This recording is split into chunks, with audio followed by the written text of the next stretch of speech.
Iya, salam kenal dengan Kak Agatha.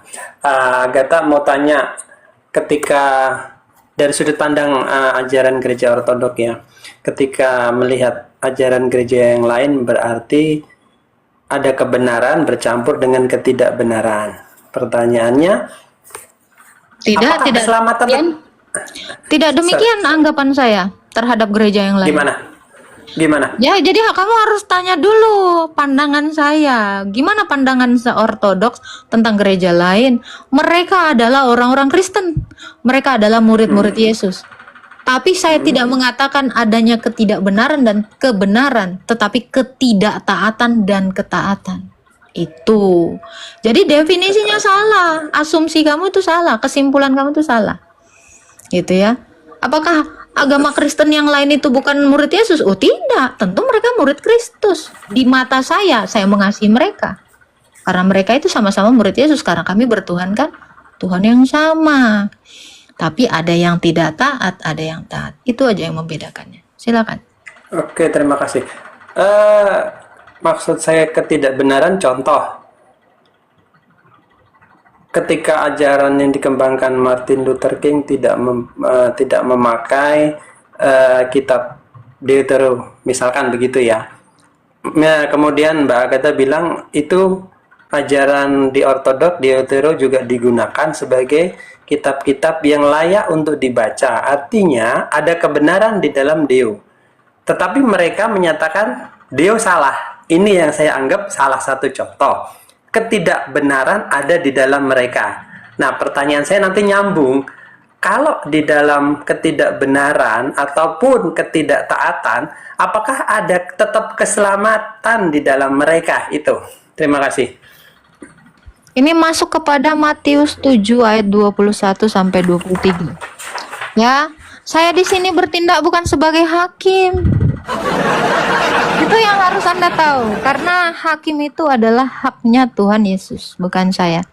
Apakah Secara tidak ada dogmatis? gini? Ya dong, itu dogmatis loh. Matius 7 ya. Setiap orang yang mengajarkan kesesatan, itu Yesus sendiri bilang, aku tidak mengenal mereka. Gitu. Tentang Deuterokanonika, maaf kalau di ortodok itu anagenes komena. Kami tidak mengatakan itu sebagai Deuterokanonika atau kitab kanon kedua, karena itu memang sudah dikanonkan di dalam konsili Kartago yang di Afrika ya, di abad keempat, akhir abad keempat ya. Lalu apakah kalau mereka tidak menggunakan itu, iman mereka menjadi kurang lengkap gitu? Tidak. Karena kenapa dikatakan itu kitab layak baca? Meskipun sumber iman itu tidak berasal dari sana. Gitu loh. Tapi kita bisa menghubungkan antara Maleaki, kitab Perjanjian Lama dengan Perjanjian Baru, itu kita bisa menghubungkan melalui kitab-kitab yang ditulis oleh orang-orang yang bukan nabi ya, karena itu Deuterokanonika atau Anagenos Komena kami bilang ya. Itu adalah kitab-kitab yang orang jujur pakai untuk menceritakan sejarah apa yang terjadi kepada bangsa Israel saat itu. Tapi kalau secara dogma, adakah dogma diambil dari Deuterokanonika? Tidak ada. Sama seperti kitab Raja-Raja, ada nggak di situ dogma diambil? Itu hanya membahas tentang raja-raja yang ada saat itu sebagai sejarah gitu. Jadi Anagenos Komena mau dipakai ataupun tidak ya, tetap imannya orang Kristen, mau itu Protestan, itu tetap mereka mempercayai Tritunggal, tetap mempercayai Kristologi, tetap mempercayai keselamatan, soterologi itu gitu. Sebab apa? Karena Tritunggal itu di semua ayat ada. Kristologi itu di Perjanjian Baru. Ya, tidak ada hubungannya dengan kitab Anagenos Komena. Dan keselamatan itu juga secara terang dijelaskan Tuhan Yesus itu di dalam Perjanjian Baru. Jadi apakah mereka itu ada keselamatan? Ya tentu ada. Di dalam Kristus. Selama mereka di dalam Kristus, mereka pasti memiliki keselamatan. Kisah Para Rasul 4 ayat 12. Jadi keselamatan itu bukan ditundukkan kepada kitab. Keselamatan itu ada di dalam Kristus. Selagi mereka Kristen dan mereka di dalam Kristus, mereka itu selamat. Gitu. Ya Pak Igna ya. Terima kasih. Nah, contoh tentang persepuluhan tadi. Ketika ajaran itu ada diyakini, kemudian dijawab oleh Agatha seperti itu, apakah boleh saya simpulkan itu ajaran yang salah? Nah, ini poin saya adalah, nah itu ajaran yang salah kan? Berarti di situ tercampurlah ajaran yang benar dan tidak benar, bukan hanya ketaatan dan ketidaktaatan. Itu Mungkin versi nggak saya gimana? ajarannya Rasul Paulus itu salah? Bukan, maksud Kamu saya mendikte sebentar, karena kamu bilang persepuluhan itu salah. Katakanlah itu salah. Saya menjelaskan dari penjelasan Rasul Paulus, bukan dari otak saya. Ya, iya, kesimpulan mungkin Agatha nggak kan ajaran Rasul Paulus di Ibrani 7 itu salah? Loh, Anda ini ngambek. Bentar. Ya, Anda Katolik ya? Iya, Ah, iya Katolik. maksud saya kan tadi Agatha, kesimpulan jawaban dari Agatha tadi menjelaskan persepuluhan tidak dipakai. Yes, Loh, memang ketika itu mereka kata Rasul Paulus. iya, Kalau Anda yes. menyimak, Nah, hmm, ya artinya adalah saya berani menyimpulkan di mereka yang bertanya gereja, anggap aja gereja X tadi disebut, ada ajaran yang salah, bukan? Jadi mereka bukan hanya belum sekedar mengerti, Pak. Mereka belum mengerti, bukan salah. Kenapa? Karena Protestan itu lahir dari Katolik. Ya, kalau saya katakan, saya bukannya masalah mau bela Protestan, karena semua orang Kristen saya bela, gitu ya. Orang Protestan ini, mereka belum mengerti sepenuhnya apa yang diajarkan Yesus. Bukan artinya mereka salah. Tapi makanya kenapa Ortodoks ini datang untuk apa? Untuk membantu mereka mengetahui apa yang mereka tidak tahu. Yang saya tanyakan justru adalah, kalaulah Protestan ini lahir dari Katolik, apakah Katolik tidak mengajarkan ini sebelumnya? Sampai-sampai Protestan tidak tahu. Karena induk dari Protestan itu Katolik.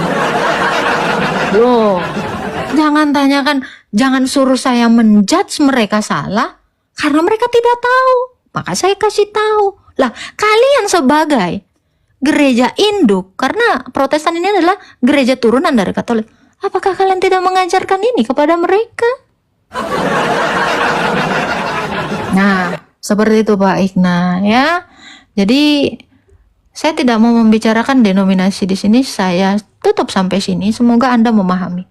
Jadi siapapun, apapun denominasinya, selagi mereka Kristen, kenapa kita tidak membantu mereka? Ketika mereka bengkok, kita luruskan.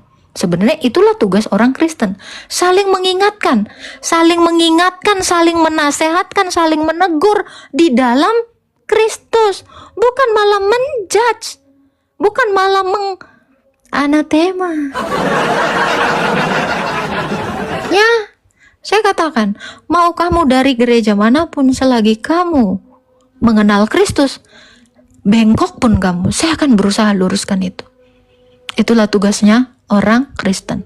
Sebab di dalam 1 Korintus 11 ayat 19 dikatakan, penyesat itu memang harus ada di antara kamu, supaya melihat siapa yang tahan uji, siapa yang tetap bertahan sampai hari kesudahan. Nah, saya sedang apa? Sedang menarik teman-teman saya ini untuk taat, gitu loh, dari ketidaktahuan mereka. Gitu ya Pak Igna ya, jangan berpolemik di sini. Kita saling mengasihi aja. Sama-sama Kristen toh. Murid Yesus toh. Kalau kita murid Yesus, kita tidak boleh menghakimi. Biar Tuhan Yesus jadi hakim kita, bukan kita. Oke? Oke, Bless Migat agak senang ya, ketawa ya hari ini.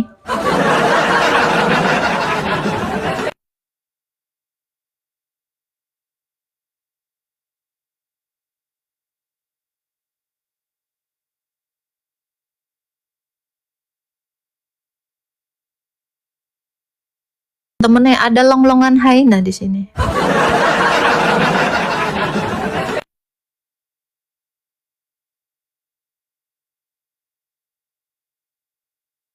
Bless Migat udah mualaf ya. Maaf ya Pak Igna, saya turunkan gitu. Saya tidak mau menjadi hakim di sini. Biar Tuhan Yesus mengerjakan bagiannya. Saya mengerjakan bagian saya. Apa itu? Ya, menjaring lah. Menjaring yang ikan-ikan yang belum terjaring. Kalau ada ikan yang sudah terjaring tapi salah masuk gang, ya saya tarik balik gitu.